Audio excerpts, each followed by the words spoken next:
I can hack the average MFA solution at least 5 ways, and most of them 10, 11 ways at least. Hi, and welcome to Cybereason's Malicious Life B-Sides. I'm Ran Levy.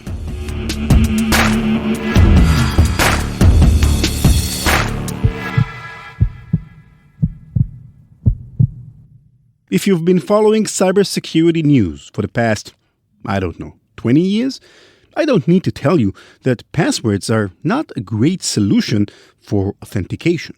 Most people choose weak passwords or reuse their passwords across different services, and even if you follow all the best practices, your password might still be compromised by a data breach.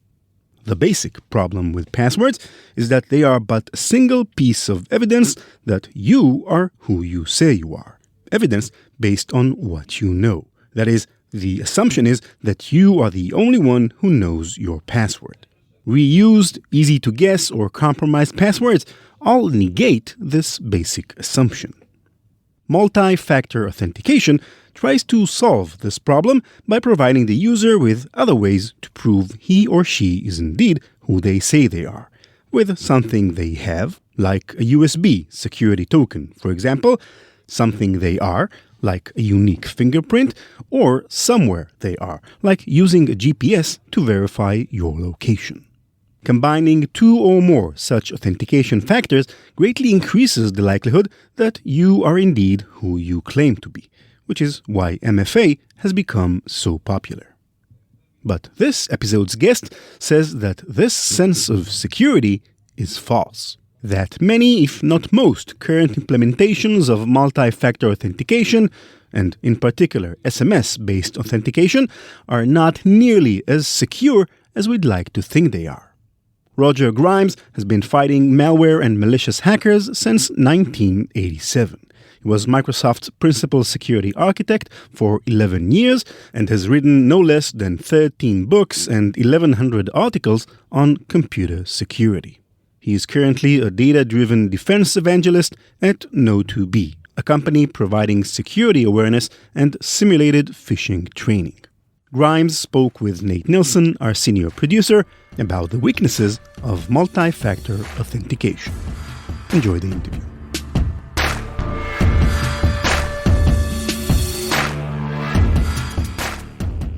How does multi-factor authentication really work under the hood? Like whether I use my phone, an email, whatever, what's going on underneath the surface? In almost all cases, once you have successfully authenticated, you get sent back this what's called an access control token. If you're logging into a website or service, web-based service, it's going to send you this access control token as a cookie, a text file cookie to your browser.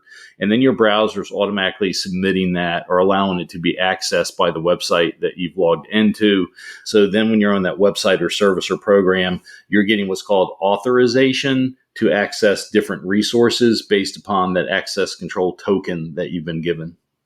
And that token that's generated varies depending on what kind of second factor I use or no? Yeah, that's kind of an important point. Like in Windows or on a website, no matter how you access the website, let's say whether it's a login name and password or a multi-factor authentication token or your retina scan or your fingerprint, however you log on in, typically that access control token is identical. And it's no better protected whether you're using a password or you're using, 5-factor fingerprint biometric scan. So to be clear, no matter what kind of second factor I use, whether it's more or less secure, if the hacker can get to the token, it doesn't matter. I'm sure there's some systems around the world, military systems, that would say within the access control token, okay, Roger logged in with something, with more assurance. And so he can access something greater. But most of the time, in almost every application, every service, in Windows, in Linux, in Macs, it's the same access control token. There is literally no difference whether you logged in with something that was highly assured, that had a bunch of authentication, and whether you logged in with a login name and password. Why is that, though? And it seems like it should be a relatively easy thing to fix, no? Yeah, and let me say, we've known for decades what to do. There are systems when you log on in, they're just very few that have different assurance levels, and you'll get a different, at least the information within the cookie itself will be different. The problem is that even if it has that information, if the hacker can get access to your access control token, they can use it even if they don't have your fingerprint. Once that driver's license is submitted, driver's license like access control token, once it's like a bearer bond. Whoever has it is that person and has that authority. So then the differences between a lot of kinds of MFA are largely superficial. I guess I used to think when I was logging into a network, like an Active Directory network with my fingerprint, I think in my head, I thought my fingerprint was being submitted all around the network. And, hey, it's using its, verifying I really am Roger. Nope. It's the fingerprint is read and authenticated during the login.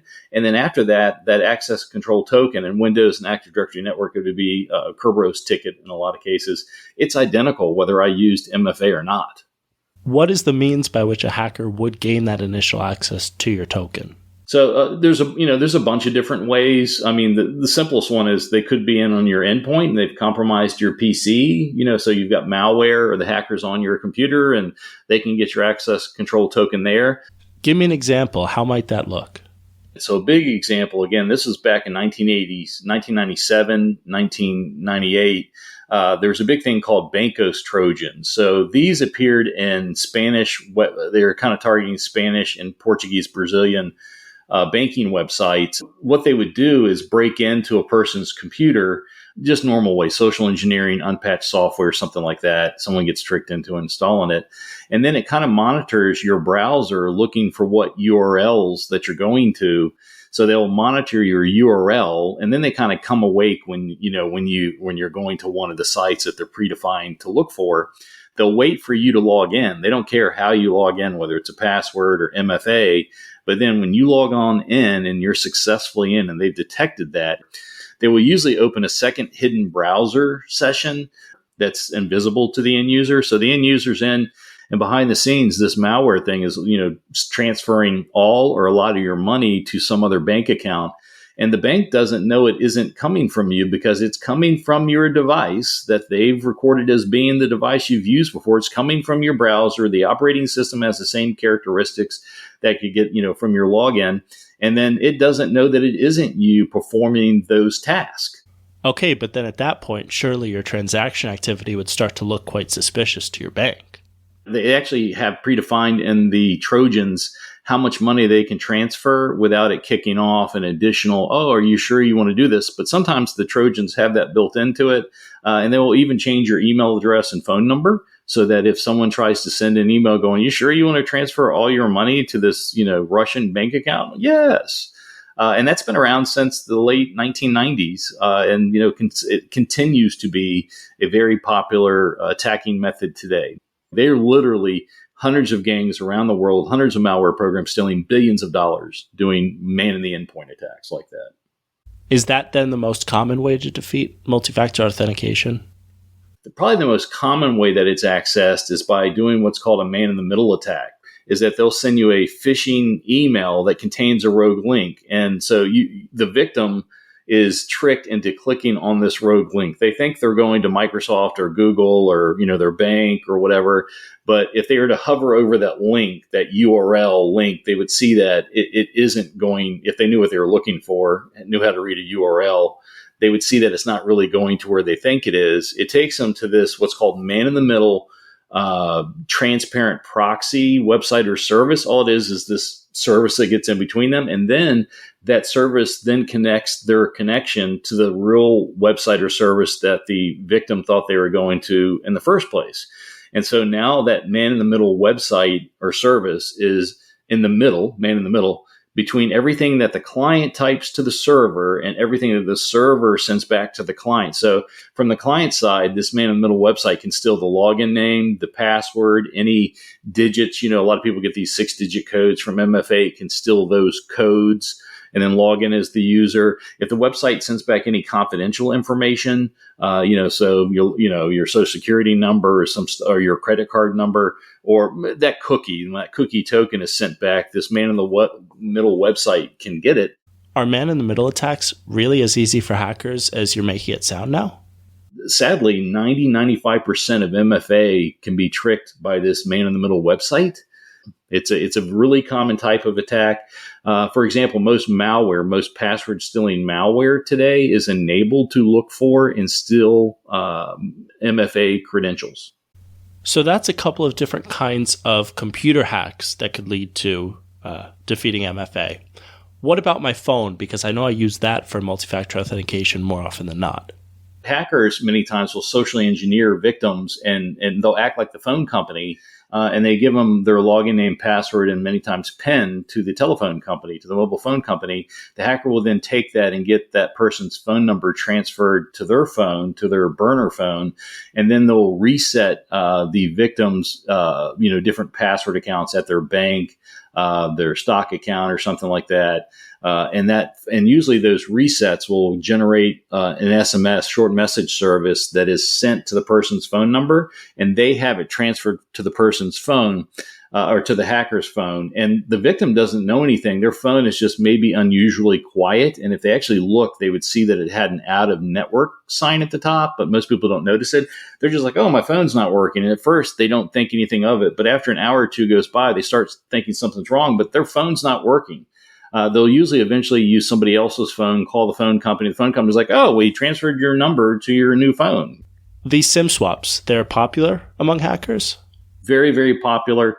Many people, especially if you're a crypto investor, with cryptocurrency, many people have had all of their cryptocurrency stolen. There was this one guy that had, I think it was $20 million stolen. There was a really popular case a year or two ago. Reddit's admins used SMS-based MFA to authenticate their admins.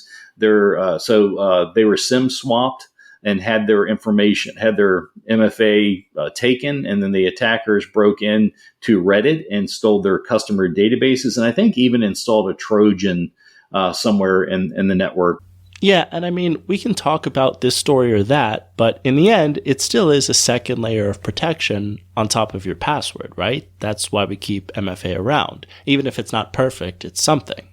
Well, you have all these people going, well, it's okay, it's hackable, but, it's better than a password. I don't know. I don't know about that. I personally don't trust SMS-based authentication as much as I trust my password.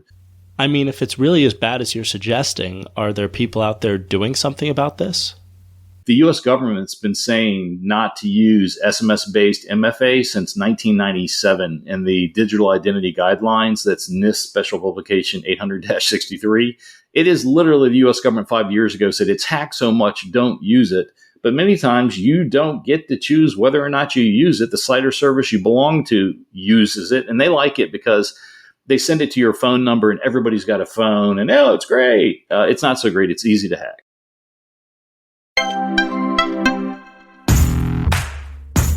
The best strategy for organizations to avoid becoming a victim of ransomware is to prevent the attack from being successful in the first place.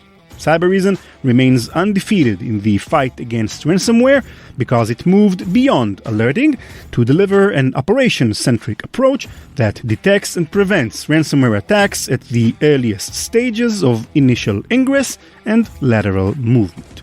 The Cybereason predictive response capability disrupts ransomware attacks prior to data exfiltration and long before the ransomware payload can be delivered.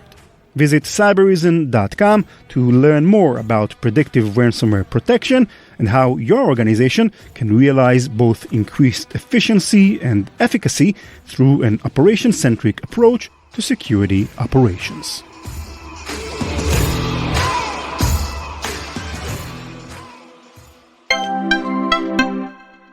Where different types of MFA are concerned, our show, not too long ago, covered a story that really was about this, even if we didn't focus on it so much. The story of the 2011 RSA breach, right? That's an example of a second factor authentication company that got severely breached and led to supply chain hacks. And let me say, great solution, the RSA Secure ID. And that's where you get this little rounded token, and it would put 6 digits on there. And anytime you get these, they call them one-time passwords. This RSA Secure ID token updates the number. It's called time-based one-time passwords, and that, every 30 seconds, every minute, that number updates. Well, the way that it does it is that there is this shared seed number, this shared seed value. And then that seed value is usually then used in an algorithm, multiplied, acted, subtracted, divided in an algorithm to along usually with some type of individual instance. So it could be the device ID, or it could be your login name.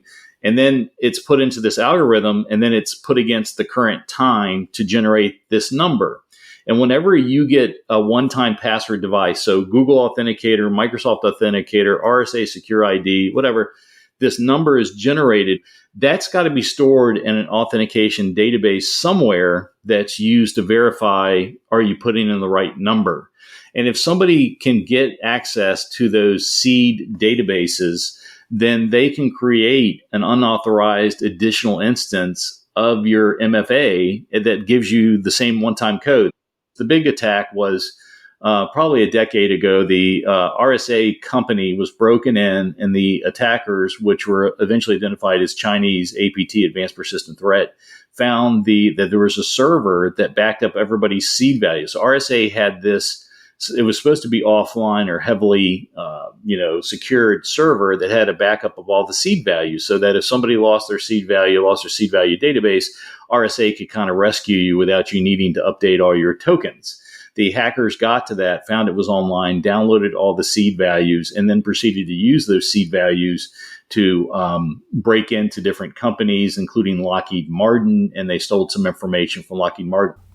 And then the same maybe can be said about the more modern authenticator apps, right? The other ones that generate those, 6-digit one-time codes.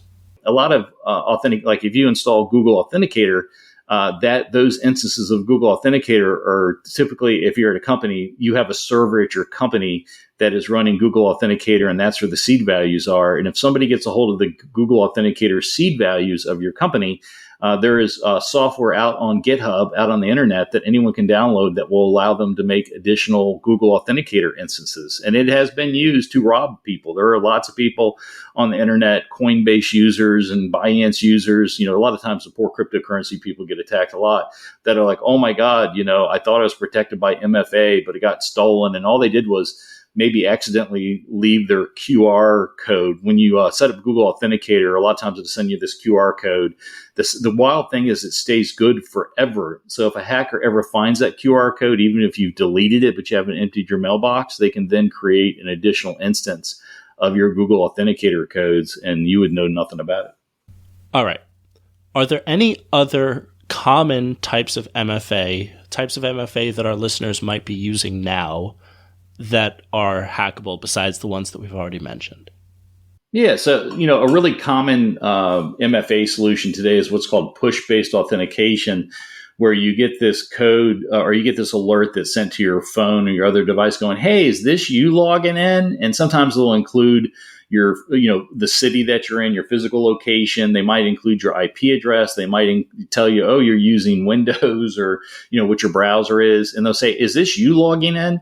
And you say, yes. And you get logged on in. It's actually, when I wrote my hacking multi-factor authentication book for Wiley a year or two ago, I actually said, I like push-based MFA. It's great. What I didn't know at the time, because it was push-based MFA was relatively new, and now it's used by Google and Microsoft people and Duo people left and right, is that about 30% of people that use push-based MFA will say, yes, is this you logging on in, when it is not them logging on in. Wait, why would they do that? I was involved in a case where a company lost $20 million to ransomware. And the person that had allowed the logins over 80 times was the CIO.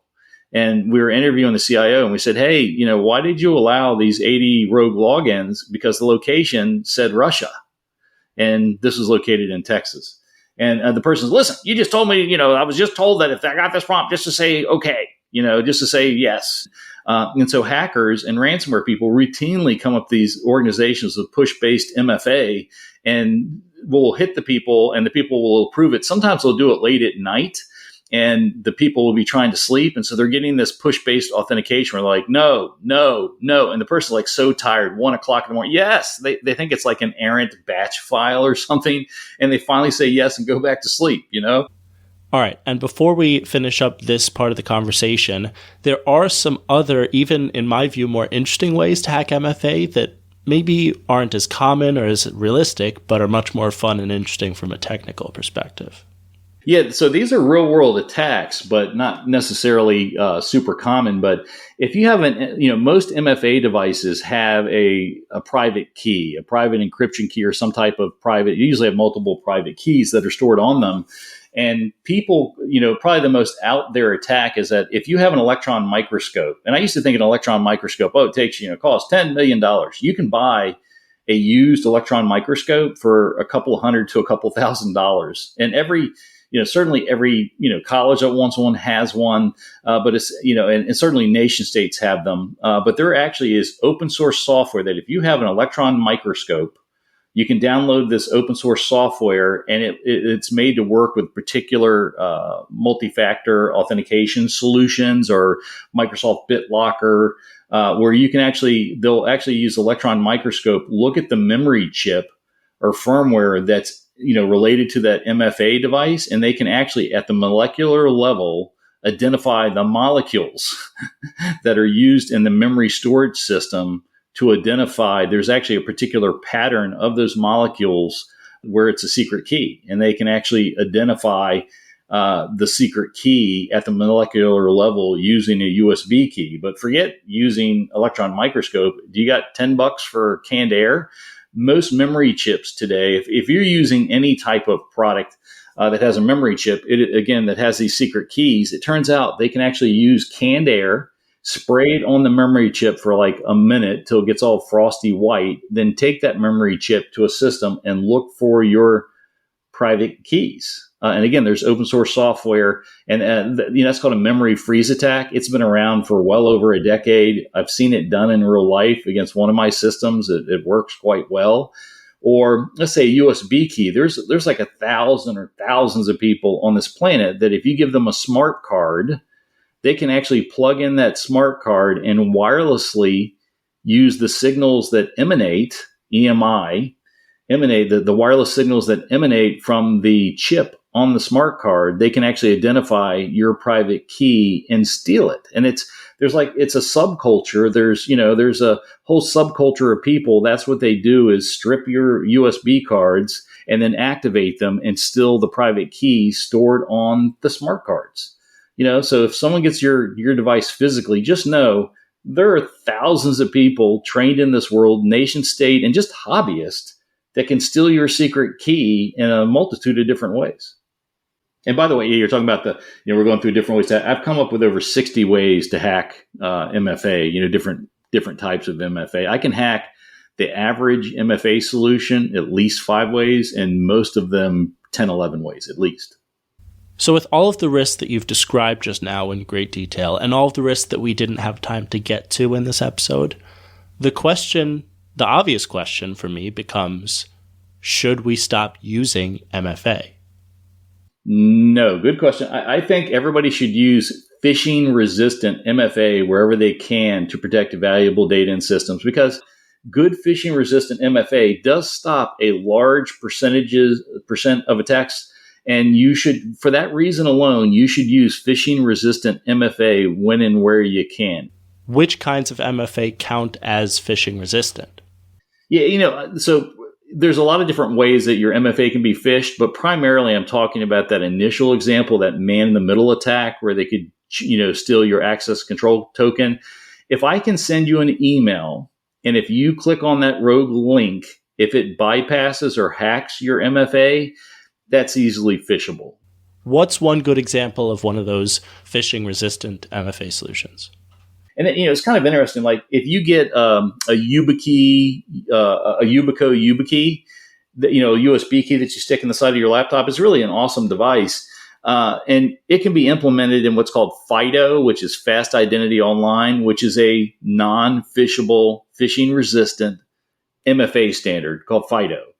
Well, when you get that YubiKey, you can implement it in FIDO mode that stops easy phishing, or you can implement it in non-FIDO mode. Most people just don't know, and it's just as easy or hard, depending on how you look at it, to implement FIDO versus non-FIDO mode. And most people just don't know that there's a difference, and they haven't heard of the term FIDO, or it scares them, and so they implement the non-FIDO mode, and then they end up with something that's easily phishable. Roger, that just about does it. Is there any last word that you'd like to leave us with? Yeah, no matter what type of MFA you're using, whether it's phishing resistant or easily phishable, everybody should be educated about the types of common attacks against their particular MFA solution and taught to look out for them, and then how to avoid them. Like with a lot of the phishable stuff, it's simply, hey, just be aware if you get tricked in clicking on a rogue link, it can bypass your MFA or steal your MFA option. So just be aware that if you click on something that's rogue, it can get around your MFA. Simply just teaching somebody you still have to pay attention to the URL will help protect some percentage of the people.